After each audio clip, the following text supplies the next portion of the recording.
Amém, glória a Deus. Para nós é um motivo de alegria nós estarmos aqui nesta manhã de segunda-feira, dia 22 de junho de 2015, às 1h da tarde, horário de Manaus, Amazonas, Brasil. Para nós é motivo de alegria nós estarmos aqui, amém? Juntos para adorarmos a este Deus, o Deus da Bíblia, agradecermos a este Deus por estarmos vivos. Hoje um sol ensolarado, amém? Agradecemos a Deus. Agradecemos a Jesus por tudo que tem ocorrido na nossa vida. Estamos abrindo o portal da Faculdade Seminário Teológico Nacional, 1h da tarde, 13 horas, nessa segunda-feira. Nós vamos estudar até às 5 horas. Vamos passar aqui estudando esse curso online de teologia, ensino à distância. E agradecemos a Deus, um curso rico, valioso, que não tem dinheiro que pague o que essa instituição está fazendo no mundo para nós, os seres humanos. Que Deus abençoe em nome de Jesus Cristo. Amém. Disciplina, liderança. Liderança, conceito geral. O estudo da liderança é de suma importância, principalmente na época em que estamos vivendo, a fim de ajudar o homem e a mulher escolhido por Deus a ter sucesso em sua missão. O desconhecimento deste magno assunto leva o líder cristão a incorrer em erros e problemas que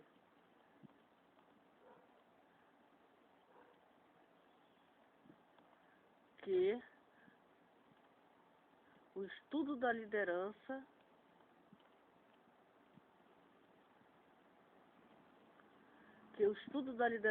é de suma importância, somente na época que podemos ser evitados caso fosse tratado de acordo com as técnicas de lideranças conhecidas nos livros que versam sobre o assunto. Dividiremos esse trabalho em duas partes. Na primeira parte abordaremos a questão da liderança sobre a ótica geral. Os conceitos, as relações e as diferenças serão apresentadas do ponto de vista genérico. Somente então, na segunda parte, comentaremos o ponto de vista cristão. Definições de liderança. Nas definições de liderança constante dos manuais de administração, é comum encontrarmos as expressões ser aceito, respeitado pelo grupo, capacidade de unir e manter coeso o grupo, manter um bom relacionamento com o grupo, identificação com o grupo, levar o grupo, consecução dos objetivos, influenciar, inspirar, confiança, etc. Portanto, pode ser definida de forma sucessita como sendo aquela qualidade no homem que inspira suficiente confiança os seus comandos, de modo a aceitar as suas ideias e obedecer o seu comando. Por outro lado, há a liderança cristã, objeto de análise na segunda parte desse trabalho, que pode ser definido como uma vocação em que há uma perfeita mistura de qualidade humana e divinas, ou um trabalho harmonioso entre o homem e Deus, destinado ao ministério e bênção das demais pessoas. Relações e diferença entre chefe e liderança. Você muitas vezes deve ter se perguntado, afinal de contas, eu assumo uma posição de autoridade, mas sou um chefe, um líder ou um gerente? Você pode até pensar, se o chefe chefia, se o gerente gerencia ou gerenciou, ou se o líder lidera, é claro que é um líder.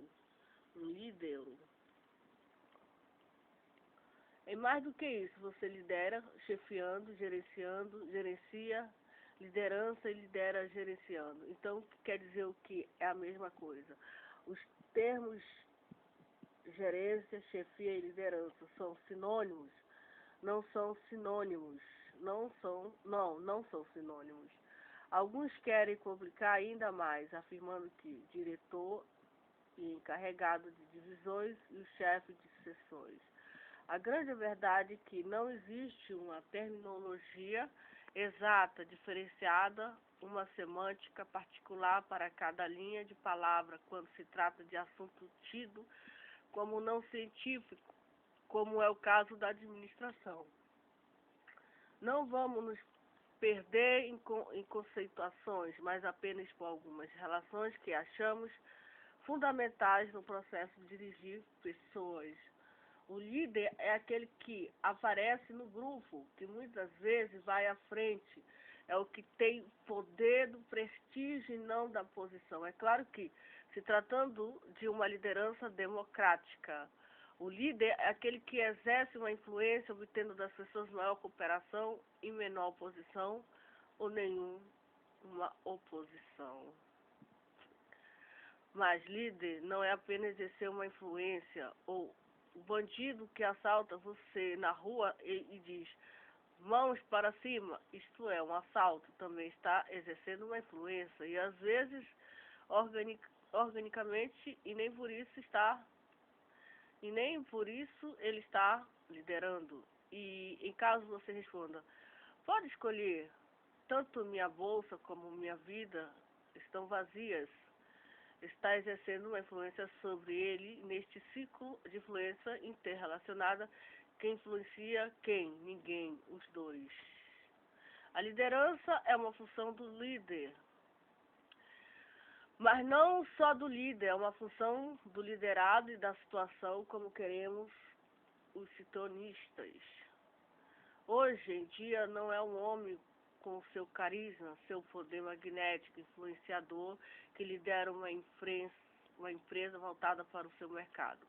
Já foi a época, e é triste saber que há muita empresa assim no Brasil, em que o grande chefe, todo-poderoso, dono do poder, chegava com a sua sombra, todos inclinavam diante do seu trono, gabinete, como subordinado, submisso, e este Deus sendo no topo da pirâmide feudal empresarial. Hoje, em muitos casos, é a situação que dita as normas, que dá as rédeas, quem define o objetivo, quem mostra as alternativas de saída e quem descreve os objetivos, metas e planos. Isto é fácil de entender quando uma empresa está com terríveis problemas internos de organização. Quem aparece é o homem da administração geral ou gerente administrativo. Quando a empresa está cheia de mercadoria pelas prateleiras, ninguém está comprando. Quem aparece é o gerente de venda quando a demanda é grande. Os clientes, quem compra, a empresa não tem suficientemente para vender. Quem toma as rédeas e marca o passo e o gerente de produção. Afinal, quem é o líder da empresa é a situação. Nem todo líder é chefe, nem todo chefe é líder. Isto mesmo, o líder é aquele que conquista, que cativa, que doutrina, que desenvolve automotivação. O chefe nem sempre cativa, impõe, nem sempre conquista, domina. O líder influencia nas ideias e através dela move os atos. O chefe move os atos e através dele influencia as ideias. E a grande pergunta é esta: o que você gostaria de ser, fazer e agir? Influenciar as ideias é através delas mover os atos. Motivação vem do mover, que move os homens. Mover os atos através deles, influenciar as ideias. O líder, o gerente e o chefe têm uma coisa em comum: direito de mandar, poder de fazer-se obedecido, comunhão com o poder, com a autoridade. O líder tem o poder do prestígio, o chefe que não é líder tem o poder de autoridade. Saca apenas a autoridade de posição, de mundo e não de comando. O poder do chefe, não líder, o poder da cadeira, o poder do líder, o poder da comunhão grupal, da representação dos sentimentos, razões e ações do grupo.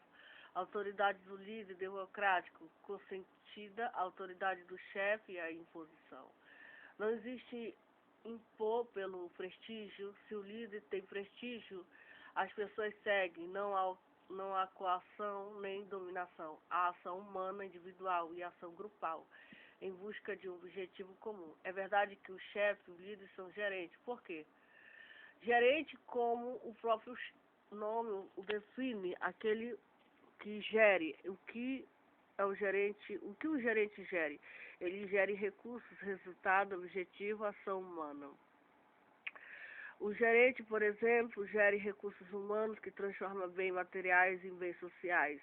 Ele negocia, propõe objetivos maiores e melhores em seu setor. O que faz o chefe? O que faz o líder? Se o chefe dirige um departamento financeiro, ele precisa gerir através de seus objetivos setoriais, recursos de economia, liquidez, minimização de custo, fluxo controlado de caixa. Gerir da cabeça das outras gerências, seus clientes, a ideia de maximização do lucro, mas com a minimização de custo, etc. O que faz um chefe de um setor qualquer de produção? Ele gera os recursos para que aconteça entre seus subordinados menor perda, menor refúgio, maior quantidade, entre outras funções. Não podemos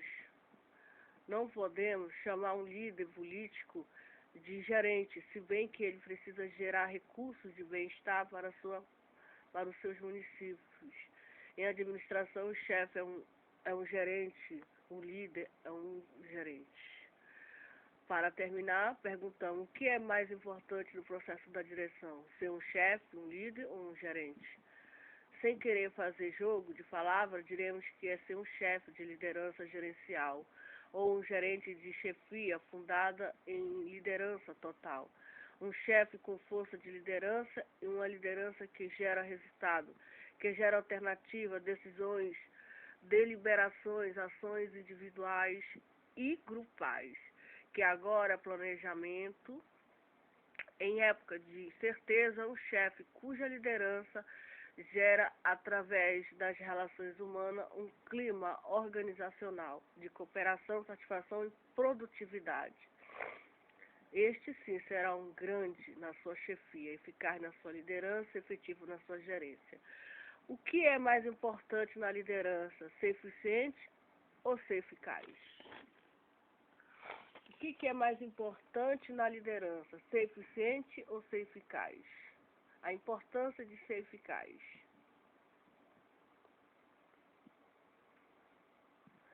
Um líder eficiente não consegue necessariamente levar sua empresa a acertar no alvo, mas pode ensiná-lo a bem segurar na arma, mirar bem e apertar certo o gatilho.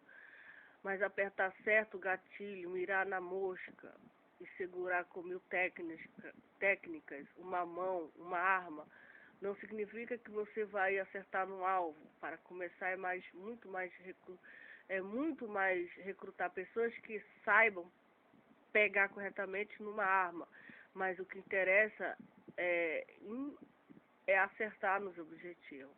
Um gerente, um chefe líder não deve ser avaliado pela sua habilidade de, por exemplo, fazer bons relatórios, bolar programas ótimos, estar presente nas horas certas, simpatia ou empatia, capacidade de ver, prever, planejar, organizar, controlar, etc. O que se espera dele é que o objetivo seja atingido, que a sua empresa consiga chegar lá, com ele, por ele, através dele, nele. Veja um exemplo de eficiência e eficácia.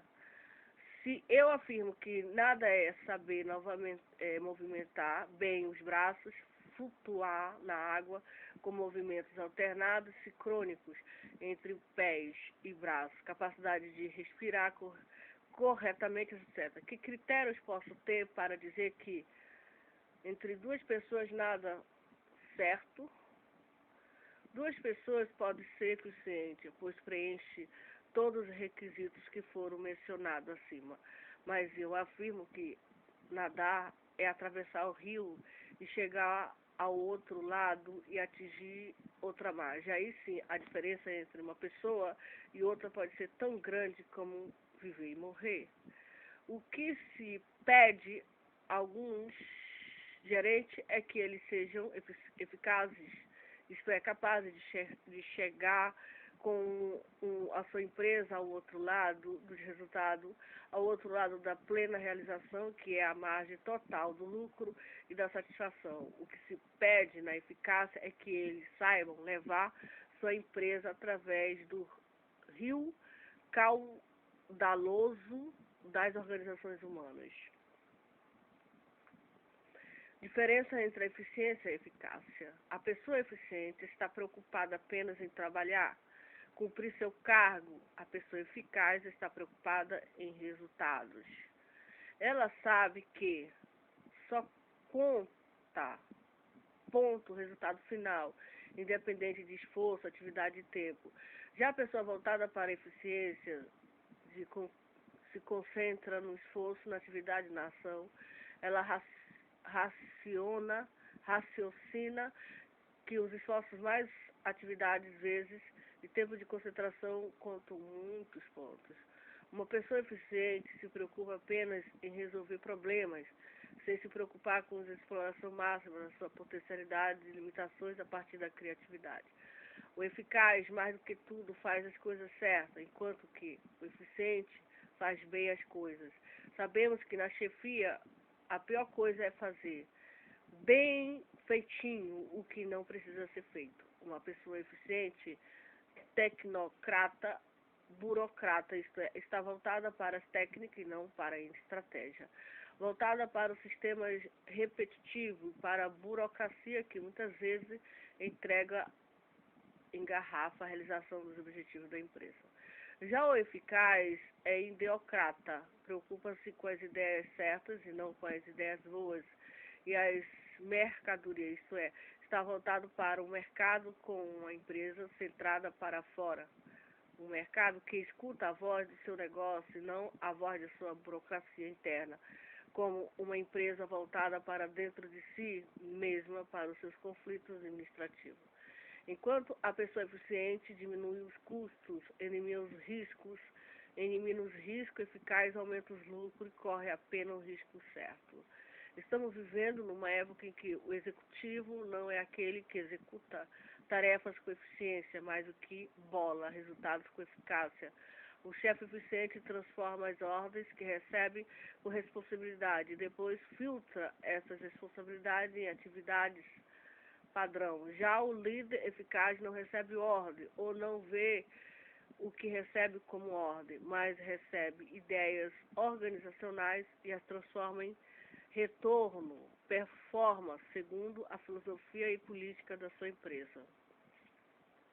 Assim como nadar eficientemente é dar boas braçadas, novamente os braços acima da cabeça, fazer movimentos longos, curtos com o braço, nadar criativa, eficazmente é fazer sua empresa encontrar a outra margem, suas plenas realizações, mais do que boiar por cima da situação. Resumindo, um gerente não é um corpo com dois braços manipulando ideia, mas sim uma ideia com um corpo de ideia manipulando braços.